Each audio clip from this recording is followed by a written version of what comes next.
Mīļie draugi, esiet sirsnīgi sveicināti šajā vēsajā pavasara rītā, lai mums visiem ir siltums mūsu dvēselē un mūsu garīgajās noskaņās, jo neapšaubāmi tā lielākā virzība arī garīgajā pasaulē ir uz gaismu, un lai šī gaisma vairojas arī mūsos, mūsu dvēselēs, mūsu dzīves tajās galvenajās nostādnēs, kas mūs virza. Bet, ja mēs tā raugamies uz laiku, kurā dzīvojam, arī tur jau arvien ir dažādas saskarsmes, konflikti, kur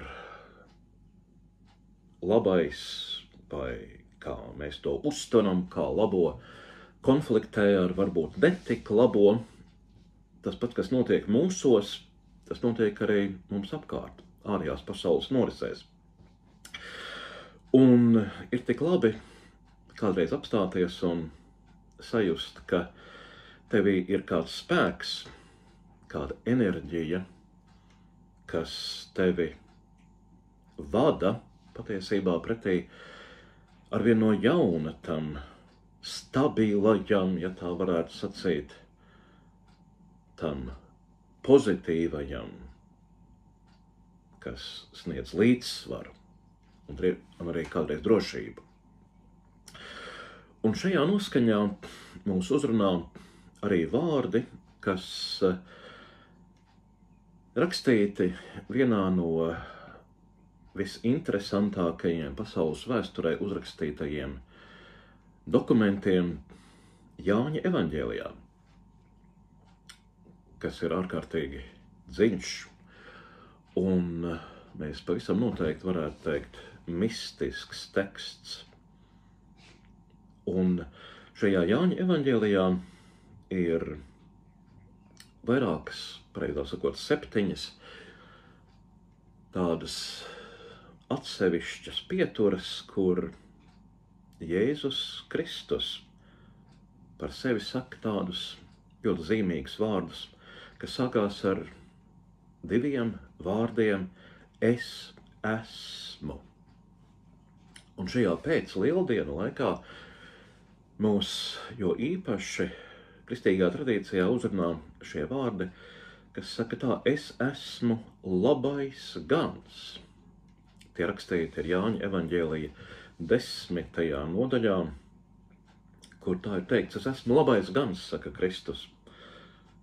Algots gans, kam avis nepieder, redzot vilku nākam, pamet avis un bēg.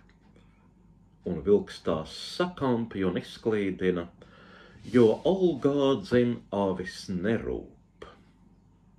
Es esmu labais gans, un es pazīstu savus avis, un avis pazīst mani tāpat kā tēvs mani pazīst, un es pazīstu tēvu, un savu dzīvību atdodu par savām avīm. Man ir vēl citas avis, kuras nav no šīs kūts, arī tās man jāatved, un tās dzirdēs manu balsi, un būs viens ganāmpulks un viens gans. Tā saka šie vārdi no Jāņa evaņģēlija. Es esmu labais gans.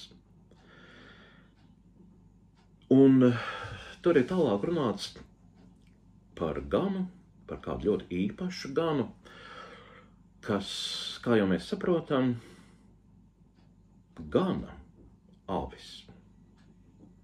Ne tikai vienkārši gana, bet, kā te ir pat teikts, atdod savu dzīvību par avīm. Un tālāk tur vēl ir sacīts, es pazīstu savas avis. Ziniet, mums ir tāds kārdinājums kādreiz par tādiem lieliem simboliem gan mākslā, gan literatūrā, gan arī patiesībā saistībā ar tām dziļākajām lietām, kas saistās ar dvēseli un arī šiem seno tradīciju tekstiem, kā piemēram Bībeles vai evaņģēlija teksta uztver šos tēlus ļoti ārēji, tā kā mēs tos saredzam vai sadzirdam ar savām maņām un tā tos varbūt skaidrot, un droši vien, ka mums arī šobrīd ir, kad dzirdējām šos vārdus acu priekšā, tādas asociācijas ar tādām skaistām glezniņām, vai ne, kur ir jēriņi vai aitiņas, un tur gans ar tādu zizli, vai ne, viņas ganu.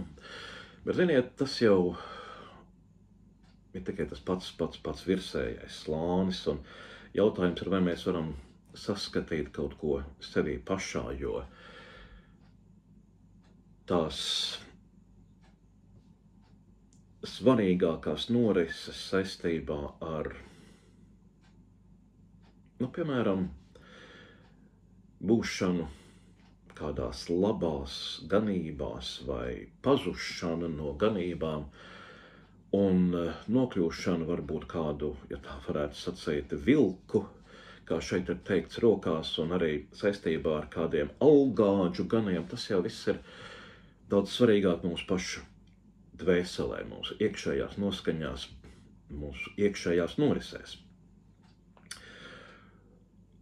Un, ja mēs tā par šo tekstu domājam, tad neizbēgami ir šī aina par tām avīm un ganu un ganībām un vilku jātiecina uz to, kas mūsos pašos notiek, jo patiesībā jau, ja mēs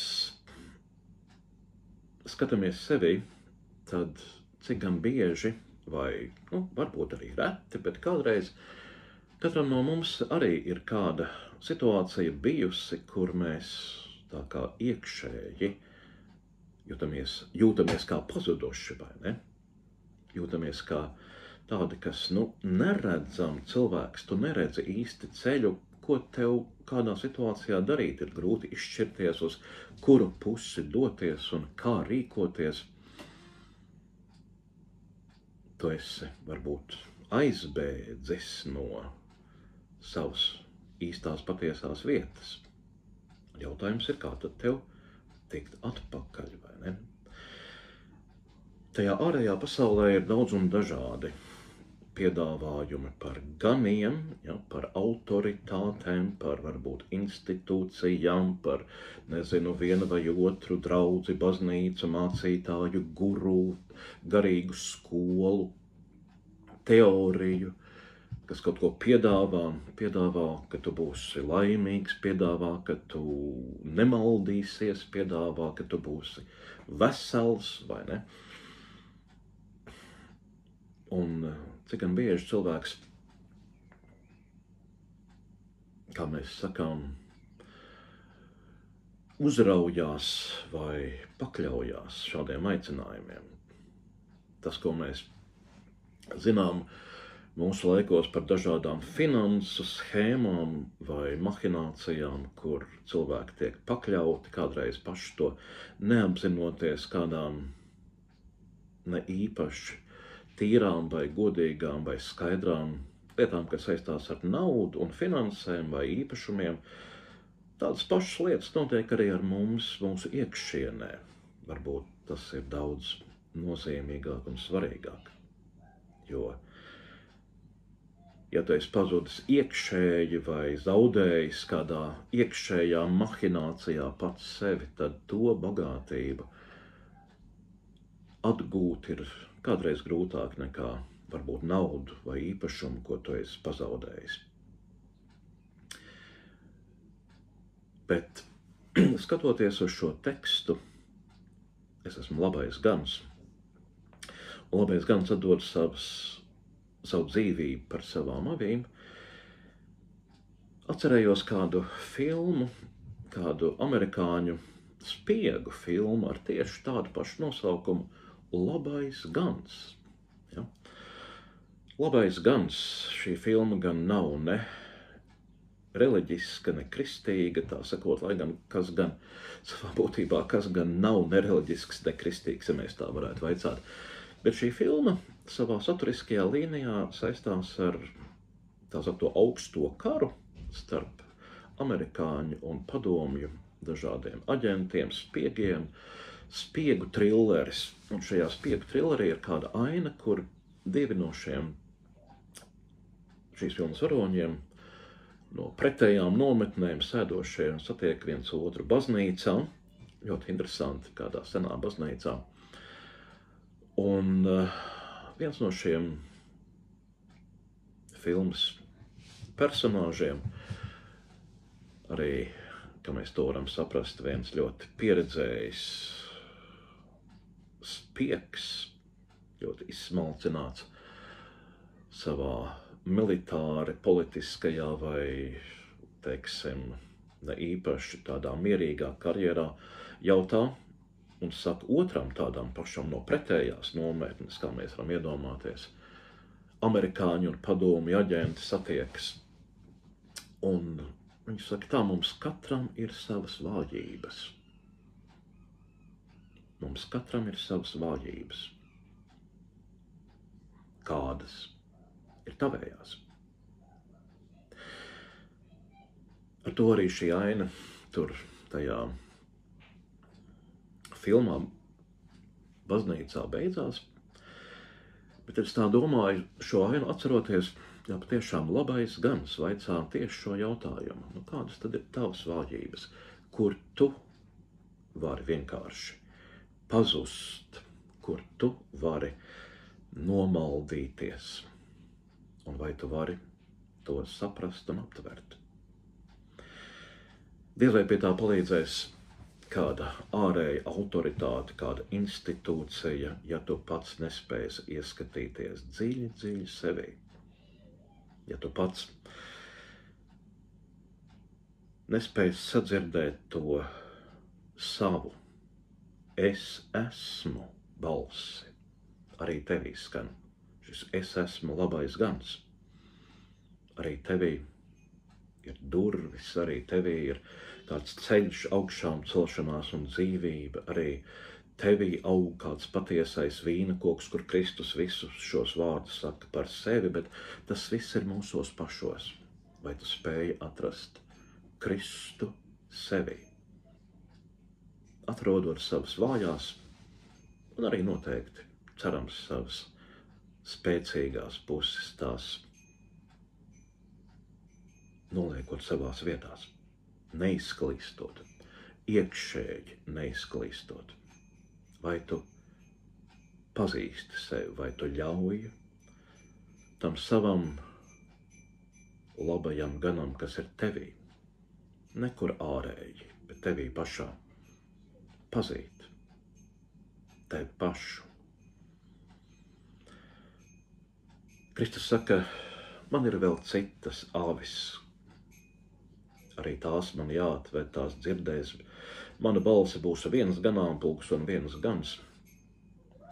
Jā, mēs ļaujoties šim labajam ganam varam iekšēji sanākt kopā, kā viens veselums.